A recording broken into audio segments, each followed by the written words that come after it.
Assalamualaikum warahmatullahi wabarakatuh. Yang saya hormati Bapak Muhammad Farhan, SPD, Shum MPDI, selaku dosen pembimbing mata kuliah Filsafat Pendidikan Islam, serta teman-teman sekalian yang saya banggakan. Puji dan syukur kita panjatkan kehadirat Allah Subhanahu wa Ta'ala karena atas rahmat dan karunia-Nya kita masih bisa diberikan kesehatan serta kesempatan sehingga dapat berkumpul pada hari ini. Perkenalkan, nama saya Aurora Husnanadia. Pada kesempatan ini saya akan menyampaikan presentasi dengan judul Pemikiran Imam Al-Ghazali tentang Filsafat Pendidikan Islam. Saya berharap melalui presentasi ini, kita semua dapat memperoleh pengetahuan dan manfaat yang berguna, baik untuk menambah wawasan maupun sebagai bahan pembelajaran bersama.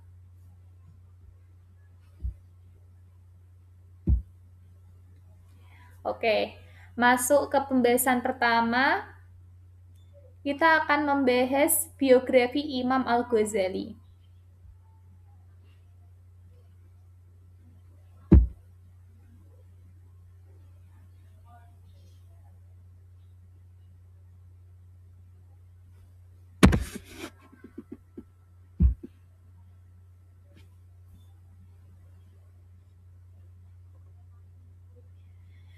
Imam Al-Ghazali memiliki nama lengkap Abu Hamid Muhammad bin Muhammad Al-Ghazali.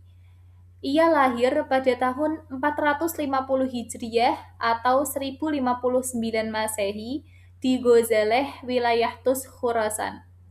Dan beliau wafat pada 14 Jumadil Akhir tahun 505 Hijriah atau 1 Desember 1111 Masehi di Tabristan, Provinsi Tus.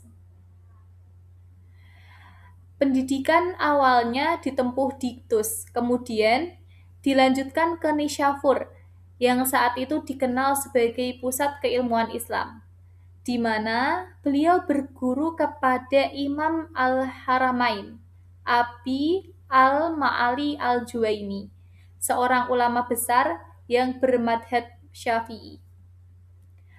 Al-Ghazali dikenal sebagai pemikir besar yang menguasai berbagai disiplin ilmu dan karena itu dianugerahi beberapa gelar kehormatan antara lain Hujatul Islam atau pembela Islam, Syekh As-Sufiyin, tokoh besar tasawuf, dan Imam Al-Murabbin, pakar pendidikan. Dalam pandangannya, pendidikan bertujuan untuk mendekatkan diri kepada Allah.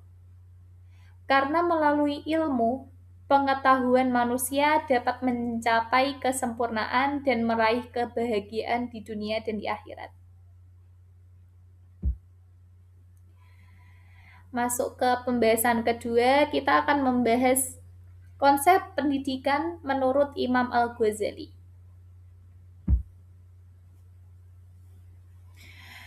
Imam Al-Ghazali memandang pendidikan sebagai sarana utama pembentukan individu dan masyarakat, dengan penekanan kuat pada aspek moral dan spiritual.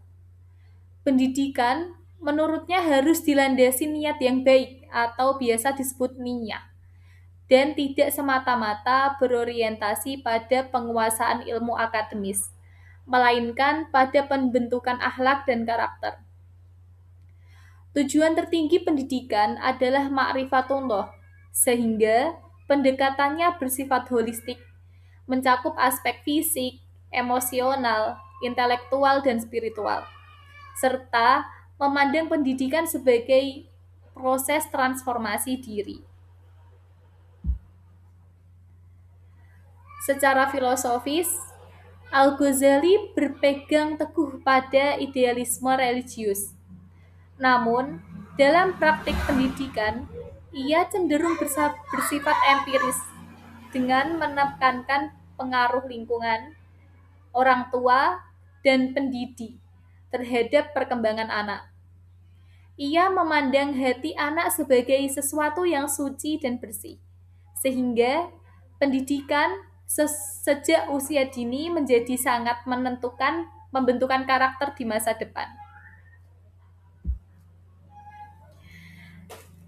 Bagi Al-Ghazali, pendidikan yang benar berfungsi untuk mendekatkan diri kepada Allah, mengantarkan manusia pada kebahagiaan dunia dan akhirat, serta menanamkan nilai-nilai keutamaan. Oleh karena itu, ilmu pengetahuan ditempatkan pada posisi yang sangat mulia, dan penghormatan terhadap ilmu harus diiringi dengan penghormatan kepada guru. Pemikirannya memberikan landasan penting bagi pengembangan pendidikan Islam, terutama dalam penekanan pada nilai moral, spiritual, dan penyusunan kurikulum yang seimbang sesuai dengan proporsi ilmu.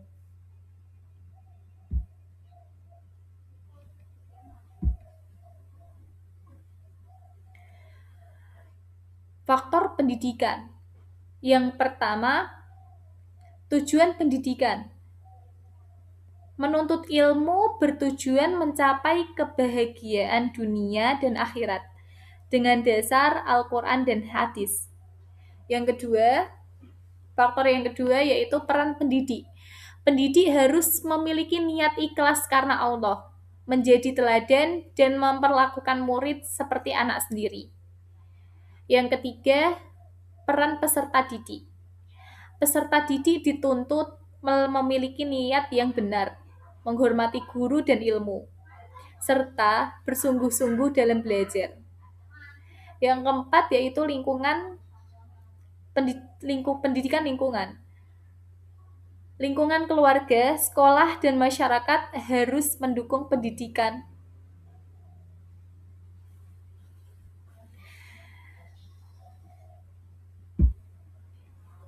Pembahasan yang ketiga yaitu tujuan pendidikan menurut Imam Al-Ghazali.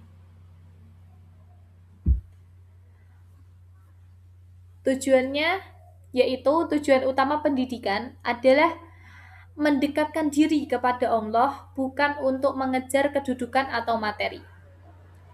Pendidikan yang tidak berorientasi pada nilai ketuhanan berpotensi melahirkan sifat dengki, kebencian, dan permusuhan. Al-Ghazali memandang dunia sebagai sesuatu yang sementara dan bukan tujuan akhir kehidupan. Akhirat merupakan tujuan yang kekal, sehingga dunia hanyalah sarana untuk mencapainya.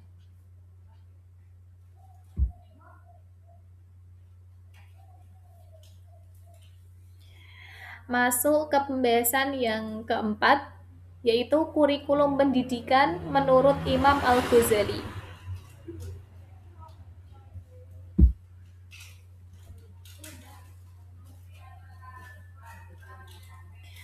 Menurut Al-Ghazali, ilmu dibagi menjadi dua, yaitu ilmu syariah.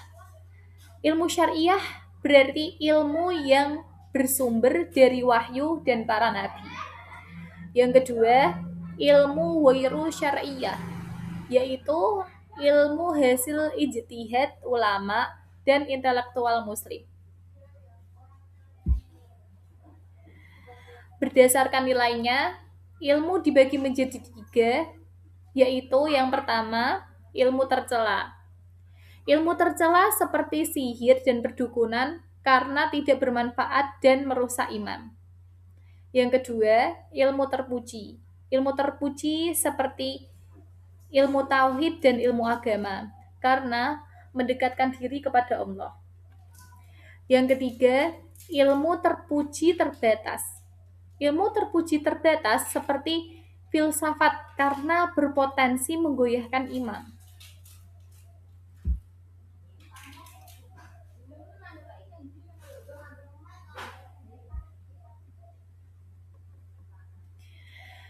Ilmu yang dianjurkan dalam pendidikan menurut Imam Al-Ghazali. Yang pertama ialah ilmu agama. Ilmu agama berisi tentang fikih, hadis, dan tafsir.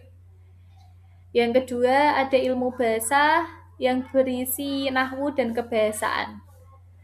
Yang ketiga, ilmu fardu kifayah yang berisi sains, teknologi, dan politik.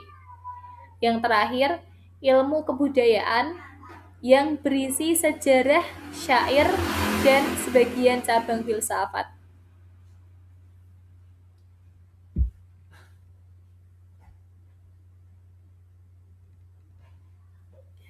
Masuk pembahasan yang kelima, yaitu relevansi filsafat pendidikan dan pembentukan karakter dengan masyarakat. Al-Ghazali menekankan bahwa pendidikan harus mengintegrasikan nilai moral dan spiritual sebagai dasar pembentukan karakter. Orang tua dan pendidik berperan penting dalam menanamkan akhlak terpuji dan etika pergaulan agar anak mampu beradaptasi dan berinteraksi secara bijak dalam masyarakat. Menurut Al-Ghazali, pendidikan karakter tidak hanya membentuk individu yang bermoral, tetapi juga berpengaruh besar terhadap terbentuknya tatanan masyarakat yang adil, stabil, dan berlandaskan nilai luhur. Karakter yang kuat melahirkan norma sosial yang positif. Meskipun berasal dari masa lampau, pemikiran Al-Ghazali tetap relevan di era modern. Pendidikan yang memadukan pengetahuan, moralitas, dan spiritualitas diperlukan untuk menghadapi kompleksitas masyarakat saat ini, serta membentuk individu yang berakhlak, berpengetahuan, dan mampu berperan aktif dalam kehidupan sosial, kebangsaan, dan bernegara.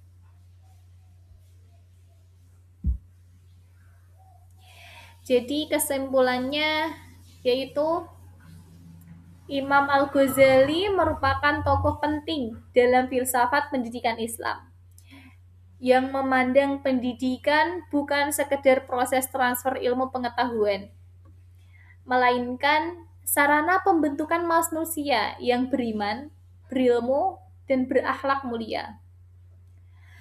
Pendidikan diarahkan untuk mendekatkan diri kepada Allah Subhanahu wa taala serta mencapai kebahagiaan hidup di dunia dan di akhirat.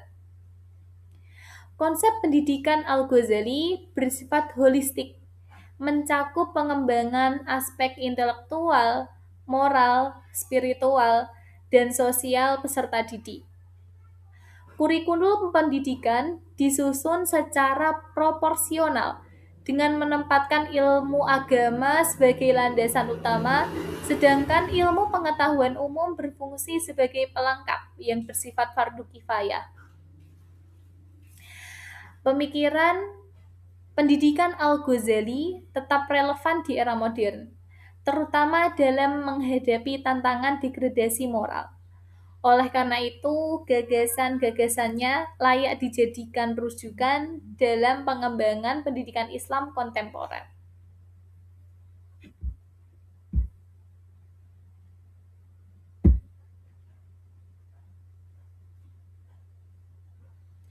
Demikian presentasi yang dapat saya sampaikan. Saya menyadari bahwa dalam penyampaian materi ini masih terdapat keterbatasan dan kekurangan. Oleh karena itu, saya mohon maaf apabila terdapat hal-hal yang kurang berkenan. Saya berharap materi yang telah saya sampaikan dapat memberikan manfaat serta menambah wawasan bagi kita semua. Untuk itu, saya sangat terbuka terhadap saran dan kritik yang bersifat membangun demi perbaikan di masa mendatang. Akhir kata, saya ucapkan terima kasih atas perhatiannya serta teman-teman sekalian. Terima kasih. Wassalamualaikum warahmatullahi wabarakatuh.